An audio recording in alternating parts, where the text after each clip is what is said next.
Magandang araw po muli sa inyo mga kaibigan, mga kababayan, ka-Pokemon.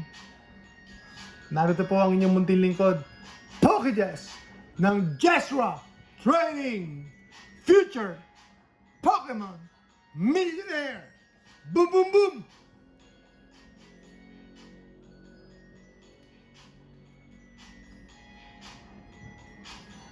Siyempre, tuloy-tuloy lang po tayo sa sealed investing, sealed collecting, Pokemon cards, raw cards, graded cards, and TCG. Boom, boom, boom! Susunod na lang, Peekaboo! Mananakot na lang tayo kapag ka Halloween na. Kapag ka Halloween na. Ilang buwan na lang mga kaibigan. Isang magandang araw po sa inyo lahat. So gagawa na po tayo ng pinto rito. Ayan. Nabubuo na po paunti-unti yung ating extension dito. Yung ating renovation. Comment po kayo, comment po kayo. Tambay po kayo dito sa amin. Siyempre, dito po tumatambay yung gustong may future sa Pokemon. Yung gustong maging Pokemon millionaire. Let's go, Sir JF! Salamat po sa inyong patuloy na pagsubaybay. Why wait? Bakit po kayo maghihintay? Bumili na po kayo ngayon. Ang dahilan lang kung hindi kayo makakabili ngayon or makakabili kagad ay dapat budget. No? Kakulangan ng budget. If you have the budget, you don't have to wait. Bili na po kayo. Especially po may mga products na available, may mga products po na maganda po yung presyo o deals na po. Ang dahilan lang naman po talaga ay walang budget. Pero kung pag-uusapan natin yung Pokemon, I think we have a bright future. Everyone has a bright future, especially for sealed products. Sa graded nga sa graded cards, kumikita ako.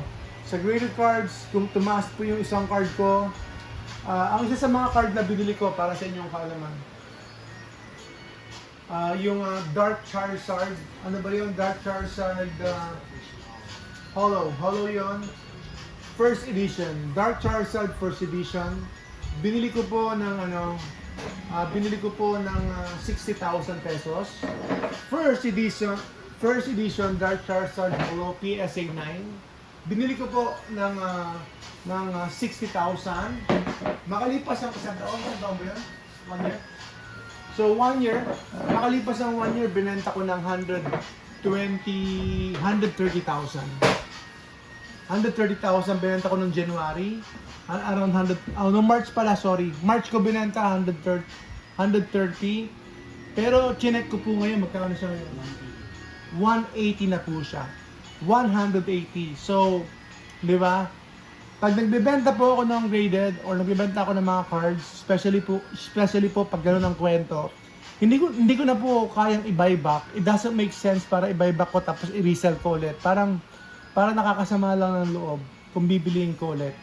So hindi pa ako nakaka-recover sa ganung logic ng buy and sell, ng flipping. Kaya more or less pagka binili ko na ay bebenta ko na 'yon tapos wala na.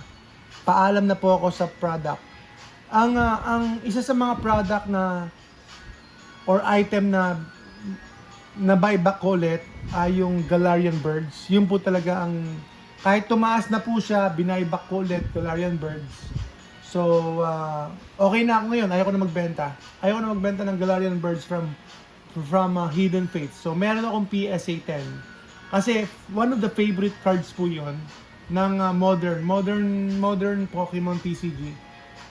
One of the most favorite cards po yun ng mga tao. So, I think, malaki po yung potential noon over time. At saka yung hindi ko na buy back ngayon na card ay yung Special Delivery Charizard. Binili ko lang siya ng magkano ko bili yun? Siguro binili ko lang siya ng 2,000 pesos. Sealed po yun, sealed. Tapos binenta ko po ng 5,500 kasi nga tumaas po yung presyo niya. imagine nyo po magkano na siya ngayon. So magkano na po siya ngayon. So it doesn't make sense sa akin, hindi pa kaya ng utak ko na i-buyback pa yung mga products na sobrang taas na ngayon. And then meron pang potential. Boom boom boom.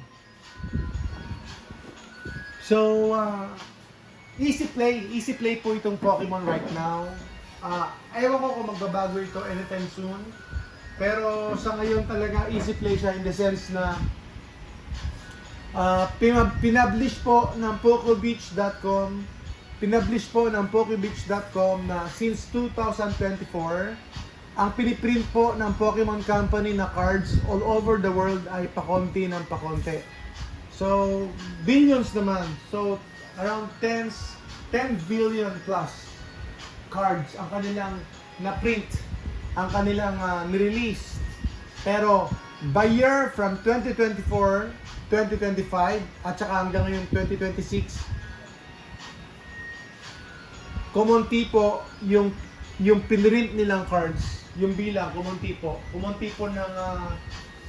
instead na dumami, kumunti po yung kanilang cards na pinrint. So it means na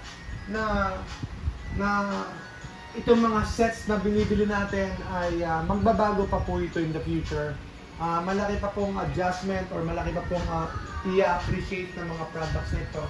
Especially po pag out of print na. Kasi medyo ang buong mundo ngayon ay nasa ibang kultura ng pagbubukas ng mga packs. Meron na po tayo rip and ship, meron mga box breakers, may mga mas maraming online content na nag-o-open ng packs. So imagine nyo po yung magiging epekto nito over time, paglipas po ng ilang taon. Akala natin mas maraming pinrint ang Pokemon Company ng mga packs or ng mga cards, pero ang totoo niyan ay mas kakonti pala. Based po ito sa published information or leaks ng PokeBeach.com. Para po sa inyong akalaman, ang PokeBeach, Poke tapos may kasamang dagat. So, dagat o kaya baybayin, PokeBeach.com. Medyo weird, bakit beach, pero okay na, nakasanayan na ng mga tao na yun talaga yung website, PokeBeach.com. Yun po yung nagre-release ng mga official info, official leaks galing po sa Pokemon Company. At basically, karamihan naman ng mga Pokemon news, kalamihan naman ng Pokemon people o mga interested sa hobby na nagpapublish ng mga information o ng mga hype, nagpo-promote ng mga products ng Pokemon. Doon po sila kumukuha. PokeBeach.com. Boom boom boom. Yan, Sir Terrence, first partner. Tapos na po ang kwento ng first partner para po sa akin. So far ay wala po akong immediate restock. Wala po akong immediate restock mga kaibigan ng first partner. So sold out na po tayo ng first partner. Ang benta ko lang dyan ay 3,900, 4,000.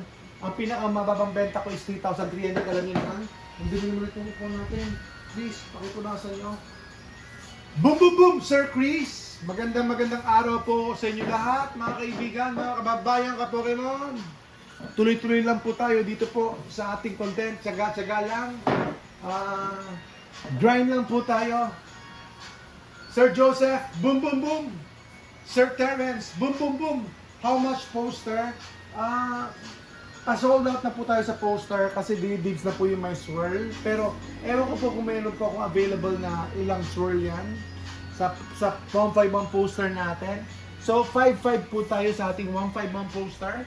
5-5 po tayo sa ating 151 poster. Tapos yung ating prismatic poster ay 2-9. 2-9 po tayo sa prismatic poster. So expect ninyo, based po sa information na nirelease ng PokeBeach, expect natin na mas kukunti pong cards ngayon. Pero nag-increase ang demand.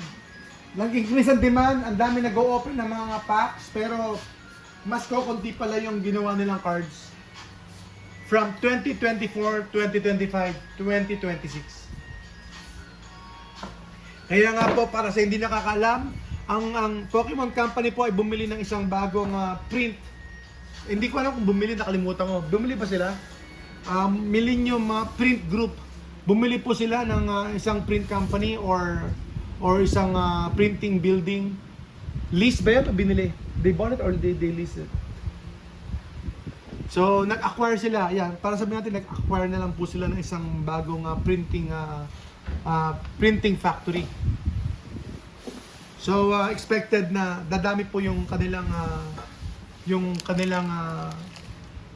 release of products or release of more packs. Kasi ini-increase nila yung kanilang capacity for production. Boom, boom, boom! Sir Jess,